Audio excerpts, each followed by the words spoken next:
ಆದ್ದರಿಂದ ಪ್ರಾರ್ಥನೆ ಮಾಡುವಾಗಲೂ ಅವಳ ಭಾವನೆ ನಕಾರಾತ್ಮಕವಾಗಿಯೇ ಇರುತ್ತೆ. ಈ ಟೈಮಲ್ಲಿ ಅವಳ ಪಕ್ಕದ ಮನೆ ಆಂಟಿ ಬರ್ತಾರೆ. ಅವರ ಮನೆಯಲ್ಲಿ ಪೂಜೆ ಮಾಡಿರ್ತಾರೆ. ಅದಕ್ಕೆ ಪ್ರಸಾದ ಕೊಡೋಕೆ ಅಂತ ಹೇಳಿ ಗಾಯತ್ರಿ ಆಂಟಿ ಬಂದಿರ್ತಾರೆ. ಸರಳ ಬೇಜಾರಿಂದಾನೇ ಪ್ರಸಾದನ ಇಸ್ಕೋತಾಳೆ.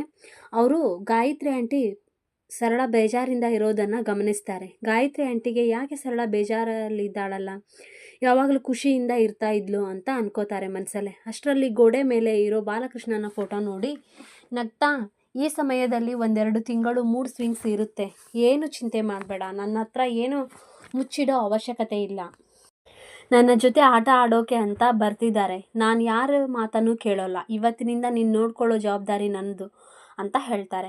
ಆಗ ಸರಳ ಇಲ್ಲ ಆಂಟಿ ಅಂತ ಹೇಳಿ ಅವರನ್ನು ಸೋಫಾದ ಮೇಲೆ ಕೂರಿಸಿ, ಖಂಡಿತವಾಗಿ ಹಾಗೇನಾದರೂ ಇದ್ದರೆ ನಿಮಗೆ ಮೊದಲು ಹೇಳ್ತೀನಿ, ಅದರ ಬಗ್ಗೆ ಯೋಚಿಸ್ತಾ ಇದ್ದೀವಿ ಅಂತ ಹೇಳ್ತಾಳೆ. ಸರಳ ಮನಸ್ಸಲ್ಲೇ ಅನ್ಕೋತಾಳೆ, ಗಾಯತ್ರಿ ಆಂಟಿ ಯಾವಾಗಲೂ ಒಬ್ಬರೇ ಇರ್ತಾರೆ, ಅವರ ಗಂಡ ತೀರಿ ಹೋಗಿದ್ದಾರೆ, ಅವರ ಮಗನೂ ಸಹ ಫಾರಿನ್ನಲ್ಲಿ ಇದ್ದಾರೆ, ಆದರೂ ಕೂಡ ಅವರು ಯಾವಾಗಲೂ ಎಷ್ಟು ಖುಷಿಯಿಂದ ಇರ್ತಾರೆ, ಚಿಂತೆ ಮಾಡಲ್ಲ, ಅಕ್ಕಪಕ್ಕದವರಿಗೆ ಹೆಲ್ಪ್ ಮಾಡಿಕೊಂಡು ಮಕ್ಕಳಿಗೆ ಉಚಿತವಾಗಿ ಪಾಠ ಮಾಡ್ತಾ ಎಷ್ಟು ಖುಷಿಯಾಗಿದ್ದಾರೆ. ನಾವು ಬೇರೆ ಮನೆಗೆ ಶಿಫ್ಟ್ ಆದರೆ ಇಂತಹ ಒಳ್ಳೆ ವ್ಯಕ್ತಿಯಿಂದ ದೂರವಾಗಬೇಕಾಗುತ್ತಲ್ಲ ಅಂತ ಅನ್ಕೋತಾಳೆ. ಆಗ ಗಾಯತ್ರಿ ಆಂಟಿ ಮತ್ತೆ ಯಾಕೆ ಬೇಜಾರಲ್ಲಿದೆಯಾ ಅಂತ ಕೇಳ್ತಾರೆ. ಆಗ ಗಾಯತ್ರಿ ಆಂಟಿ ಎದುರಿಗೆ ಸರಳ ನಡೆದದ್ದನ್ನು, ತನ್ನ ಬಾಲ್ಯದ ಬಗ್ಗೆ, ಬೇರೆ ಮನೆಗೆ ಶಿಫ್ಟ್ ಆಗೋದರ ಬಗ್ಗೆ ಎಲ್ಲ ಹೇಳಿ, ಆಂಟಿ ನೀವೇ ಹೇಳಿ, ನನ್ನ ವಿಚಾರ ತಪ್ಪಾ, ನಾನು ಪ್ಲ್ಯಾನಿಂಗ್ ಮಾಡುವುದು ತಪ್ಪಾ ಅಂತ ಕೇಳ್ತಾಳೆ. ಆಗ ಗಾಯತ್ರಿ ಆಂಟಿ ಸ್ವಲ್ಪ ಸಮಯ ಸುಮ್ಮನೆ ಕೂತು, ಖಂಡಿತ ತಪ್ಪಲ್ಲ, ಮಗುವಿನ ಆಗಮನಕ್ಕಾಗಿ ಪೂರ್ವ ತಯಾರಿ ಬೇಕೇ ಬೇಕು, ಪೂರ್ಣ ತಯಾರಿಯೊಂದಿಗೇನೆ ಮಗು ಬರಬೇಕು, ಆಕ್ಸಿಡೆಂಟ್ ಆಗಿ ಆಕಸ್ಮಿಕವಾಗಿ ಬರಬಾರ್ದು, ಮಗು ಅಂದರೆ ದೇವರ ಸ್ವರೂಪ, ದಿವ್ಯ ಚೇತನ, ದೇವರ ಆವಾಹನೆ ಮಾಡುವ ಹಾಗೆ ಮೊದಲೇ ಎಲ್ಲ ತಯಾರಿ ಮಾಡಿಕೊಳ್ಳಬೇಕು ಅಂತ ಹೇಳ್ತಾರೆ.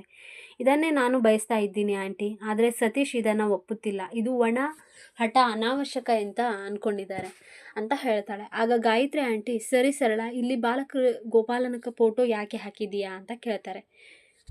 ಅದನ್ನು ನಮ್ಮ ಅತ್ತೆ ಕೊಟ್ಟಿದ್ದಾರೆ, ಪ್ರತಿದಿನ ಪ್ರೀತಿಯಿಂದ ಇದನ್ನು ನೋಡು, ಕೃಷ್ಣನಂತೆ ದಿವ್ಯ ಗುಣಗಳಿರುವ ಮಗು ನಿನಗೆ ಹುಟ್ಟುತ್ತದೆ ಅಂತ ಹೇಳ್ತಾಳೆ ಸರಳ.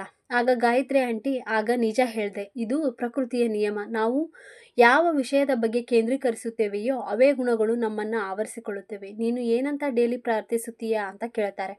ಆಗ ಸರಳ, ಹೇ ಬಾಲಗೋಪಾಲನೇ, ನನಗೆ ಹುಟ್ಟುವ ಮಗು ಯಾರೇ ಇರಲಿ ನಿನ್ನ ದಿವ್ಯ ಗುಣಗಳಿಂದ ಕೂಡಲಿ, ಆ ಮಗುವಿನಲ್ಲಿ ಪ್ರೇಮ, ಸಾಹಸ, ಕರುಣೆ, ಬುದ್ಧಿ, ಸ್ವಾಸ್ಥ್ಯ, ಸತ್ಯ, ಶಾಂತಿ, ಸರಳತೆ, ನಿಶ್ಚಲತೆ ಇವೆಲ್ಲ ಗುಣಗಳು ಇರಲಿ, ಆ ಮಗು ಬಂದ ಮೇಲೆ ನಮ್ಮ ಮನೆ ಸಂಸಾರ ಖುಷಿಯಿಂದ ತುಂಬಿಬಿಡಲಿ ಅಂತ ಬೇಡ್ಕೋತೀನಿ ಅಂತ ಹೇಳ್ತಾಳೆ. ಆಗ ಗಾಯತ್ರಿ ಆಂಟಿ ಮುಗುಳ್ನಗುತ್ತಾ, ಇದು ತುಂಬ ಒಳ್ಳೆಯ ಪ್ರಾರ್ಥನೆ, ಆದರೆ ನೀನು ನಿನ್ನ ಮಗುವಿಗೆ ಎಂತಹ ತಂದೆ ತಾಯಿ ಬೇಕು ಎಂದು ಯೋಚಿಸಿದ್ದೀಯಾ? ನಿನಗೆ ಮಗುವಾಗುವ ಜೀವ ಏನು ತಯಾರಿ ಮಾಡುತ್ತಿರಬಹುದು, ಆ ಮಗು ನಿಮ್ಮಿಂದ ಏನನ್ನ ಬಯಸುತ್ತಾ ಇರಬಹುದು, ಆ ಮಗುವು ಕೂಡ ನಿನ್ನಂತೆಯೇ ದೇವರನ್ನು ಪ್ರಾರ್ಥಿಸುತ್ತಿರಬಹುದಲ್ಲ, ಸ್ವಸ್ಥ, ಪ್ರೇಮ, ಕರುಣೆ, ಶಾಂತಿ, ತಿಳುವಳಿಕೆ, ವಾತ್ಸಲ್ಯದ ಮೂರ್ತಿಯಂತಿರುವ ಇವೆಲ್ಲ ಗುಣಗಳನ್ನು ಹೊಂದಿರುವ, ಪ್ರೇಮ, ಆನಂದ, ಶಾಂತಿ, ಸದ್ಭಾವನೆ ಹೊಂದಿರುವ ಹ್ಯಾಪಿ ಮಮ್ಮಿ, ಹ್ಯಾಪಿ ಡ್ಯಾಡಿ, ತಂದೆ ತಾಯಿಯನ್ನು ಕರುಣಿಸು ಅಂತ ಹೇಳ್ತಾರೆ. ಆಗ ಸರಳ ಗಾಬರಿಯಾಗಿ, ಹೌದು, ಇದೆಲ್ಲ ನಿಜ ಆಗಿರಬಹುದಾ, ನಾವಿಬ್ಬರು ಯಾವಾಗಲೂ ವಾದ ವಿವಾದದಲ್ಲೇ ಇರ್ತೀವಿ, ಮಗು ನಮ್ಮನ್ನು ರಿಜೆಕ್ಟ್ ಮಾಡಿದರೆ ಅಂತ ಹೇಳಿ ಚಿಂತೆ ಮಾಡ್ತಾಳೆ. ಇದನ್ನು ಗಮನಿಸಿ ಗಾಯತ್ರಿ ಆಂಟಿ ನಗ್ತಾರೆ. ಇಷ್ಟೊಂದು ಹೆದರಬೇಡ, ಇದನ್ನೆಲ್ಲ ನೀನು ಹೆದರ್ಕೊಳ್ಳಿ ಅಂತ ನಾ ಹೇಳಿಲ್ಲ, ನೀನು ತಯಾರಿಯಲ್ಲಿದ್ದೀಯಲ್ಲ ಅದು ಅಪೂರ್ಣವಾಗಬಾರದು, ನೀನು ಹೇಗೆ ಎಂತಹ ಮಗು ಬೇಕು ಅನ್ನುವ ತಯಾರಿಯಲ್ಲಿದ್ದೀಯಲ್ಲ ಹಾಗೆಯೇ ಮಗುವಿಗೂ ಎಂತಹ ಪೇರೆಂಟ್ಸ್ ಬೇಕು ಎನ್ನುವ ತಯಾರಿ ಬೇಕು ಅಲ್ವಾ ಅಂತ ಕೇಳ್ತಾರೆ. ಆಗ ಸರಳ ಗಾಯತ್ರಿ ಆಂಟಿ ಕಾಲ ಕೆಳಗೆ ಬಂದು ಕೂತು ಬಿಡ್ತಾಳೆ. ಆಂಟಿ, ನಾನು ಇದನ್ನೆಲ್ಲ ಯೋಚಿಸಿರಲಿಲ್ಲ, ಮನೆ ತಗೊಂಡ್ರೆ ನನ್ನ ಕೆಲಸ ಮುಗೀತು ಅಂತ ಅಂದ್ಕೊಂಡಿದ್ದೆ, ಆದರೆ ಇನ್ನೂ ಕಲಿಯೋದಿದೆ, ನೀವು ಇಷ್ಟು ಅನುಭವಸ್ಥರಿದ್ದೀರಿ, ನೀವೇ ದಾರಿ ತೋರಿಸಿ ಅಂತ ಹೇಳ್ತಾಳೆ. ಆಗ ಗಾಯತ್ರಿ ಆಂಟಿ, ಗರ್ಭದಲ್ಲಿ ಮಗು ಇದ್ದಾಗ ಎಲ್ಲರೂ ಅಂತಹ ಮಗು ಬೇಕು, ಇಂತಹ ಮಗು ಬೇಕು ಅಂತ ಯೋಚಿಸ್ತಾರೆ, ಆದರೆ ಗರ್ಭ ಧರಿಸೋಕ್ಕೂ ಮೊದಲೇ ಯೋಚಿಸಬೇಕು, ಸಂಸ್ಕಾರ ಕೊಡಬೇಕು ಅಂತ ಹೇಳ್ತಾರೆ. ಸರಳ ಆಂಟಿ, ಇವತ್ತಿನಿಂದ ನೀವೇ ನನ್ನ ಗುರು, ನೀವೇ ಗೈಡ್ ಮಾಡಬೇಕು ಅಂತ ಸರಳ ಆಂಟಿಗೆ ಹೇಳ್ತಾಳೆ. ಗಾಯತ್ರಿ ಅವರು ಸಹ ಸರಿ ಶುರು ಮಾಡೋಣ ಅಂತ ಹೇಳ್ತಾರೆ.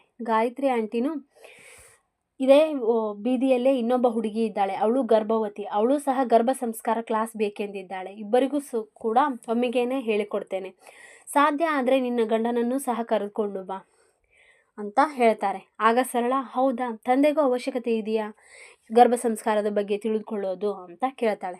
ಆಗ ಗಾಯತ್ರಿ ಆಂಟಿ ಅದನ್ನೆಲ್ಲ ನಾಳೆ ಹೇಳ್ತೀನಿ ಅಂತ ಹೇಳ್ತಾರೆ. ಸರಳಾಗೆ ಹುರುಪು ಹಾಗೂ ಉತ್ಸಾಹದಿಂದ ಮೂಡ್ ಚೇಂಜ್ ಆಗುತ್ತೆ. ಮರುದಿನ ಯಾವಾಗ ಆಗುತ್ತೋ ಅಂತ ಕಾಯ್ತಾ ಇರ್ತಾಳೆ. ಗಾಯತ್ರಿ ಆಂಟಿ ಸರಳಾಗೆ ಮಗುವಿನ ಭವಿಷ್ಯಕ್ಕೆ ಒಂದು ಸುಖಮಯವಾದ ದಾರಿ ತೋರಿಸುವಂಥ ಪ್ರಸಾದ ಕೊಟ್ಟು ಹೋಗ್ತಾರೆ. ಈ ಅಧ್ಯಾಯ 2ರಿಂದ ನೀವೇನನ್ನು ತಿಳಿದುಕೊಂಡ್ರಿ ಅನ್ನೋದನ್ನು ಕಾಮೆಂಟ್ ಮಾಡಿ. ನಾನೇನು ತಿಳಿದುಕೊಂಡೆ ಅನ್ನೋದನ್ನು ಒಂದು 5 ಪಾಯಿಂಟನ್ನು ಹೇಳ್ತೀನಿ ನೋಡಿ. ಮೊದಲೇ ಪಾಯಿಂಟು, ಪ್ರಾರ್ಥಿಸುವಾಗ ನಮ್ಮ ಭಾವನೆ ಸಕಾರಾತ್ಮಕವಾಗಿರಬೇಕು. ಇಲ್ಲದಿದ್ದರೆ ಅದು ದೇವರಿಗಷ್ಟೇ ಅಲ್ಲ, ಸ್ವಯಂ ನಮಗೆ ನಾವೇ ಮೋಸ ಮಾಡಿಕೊಂಡ ಹಾಗೆ. 2ನೇ ಪಾಯಿಂಟು, ನಾವು ಯಾವ ವಿಷಯದ ಮೇಲೆ ಹೆಚ್ಚಿಗೆ ಫೋಕಸ್ ಮಾಡ್ತೀವಲ್ಲ ಅದೇ ಗುಣಗಳು ನಮ್ಮಲ್ಲಿ ಬರ್ತವೆ. ಇದೇ ಪ್ರಕೃತಿಯ ನಿಯಮ. ನಾವು ಹೇಗೆ ನಮ್ಮ ಮಗು ದಿವ್ಯ ಗುಣಗಳಿಂದ ಕೂಡಿರಲಿ ಅಂತ ಅಂದ್ಕೊಳ್ತೀವೋ ಹಾಗೆಯೇ ನಮ್ಮ ಮಗುವಿಗೂ ಕೂಡ ನಾವು ಒಳ್ಳೆ ತಂದೆ ತಾಯಿ ಆಗಿರಬೇಕು. ಹಾಗಾಗಿ ನಾವು ಶಾಂತಿಯಿಂದ ಆರಾಮವಾಗಿ ಯೋಚನೆ ಮಾಡಿ ಡಿಸಿಷನನ್ನು ತಗೊಳ್ಳೋದನ್ನು ಕಲಿಬೇಕು. ಗರ್ಭಪೂರ್ವದಲ್ಲಿ ಸಂಸ್ಕಾರ ನಾವು ಬೆಳೆಸ್ಕೊಳ್ಬೇಕು. ಗರ್ಭ ಧರಿಸಿದ ನಂತರ ಎಲ್ಲರೂ ಯೋಚಿಸ್ತಾರೆ. ಗಂಡ ಹೆಂಡತಿ ಇಬ್ಬರು ಯಾವ ರೀತಿ ನಾವು ಇರಬೇಕು ಎನ್ನುವುದಕ್ಕೆ ತಿಳಿಯುವುದು ಅವಶ್ಯಕವಾಗಿದೆ. ಈ ವಿಡಿಯೋ ನಿಮಗೆ ಇಷ್ಟ ಆಗಿದರೆ ಈ ವಿಡಿಯೋಗೆ ಲೈಕ್, ಕಾಮೆಂಟ್ ಮಾಡಿ. ನನ್ನ ಚಾನಲನ್ನು ಸಬ್ಸ್ಕ್ರೈಬ್ ಮಾಡ್ಕೊಳ್ಳಿ. ಇದೇ ರೀತಿಯಾದಂತಹ ಪುಸ್ತಕಗಳ ಬಗ್ಗೆ ತಿಳಿದುಕೊಳ್ಳೋದಕ್ಕೆ ಈ ಅಧ್ಯಾಯಗಳು ಮುಂದುವರಿತಾ ಹೋಗ್ತದೆ. ಒಟ್ಟಾರೆ ಗರ್ಭ ಸಂಸ್ಕಾರ ಪುಸ್ತಕದಲ್ಲಿ ಒಟ್ಟು 28 ಅಧ್ಯಾಯಗಳಿವೆ. ಇದನ್ನು ಹೀಗೆ ಡೈಲಿ ಮುಂದುವರಿಸ್ತಾ ಹೋಗ್ತೀನಿ. ಪ್ಲೀಸ್ ನನ್ನ ಚಾನಲನ್ನು ಸಬ್ಸ್ಕ್ರೈಬ್ ಮಾಡ್ಕೊಳ್ಳಿ. Thanks for watching.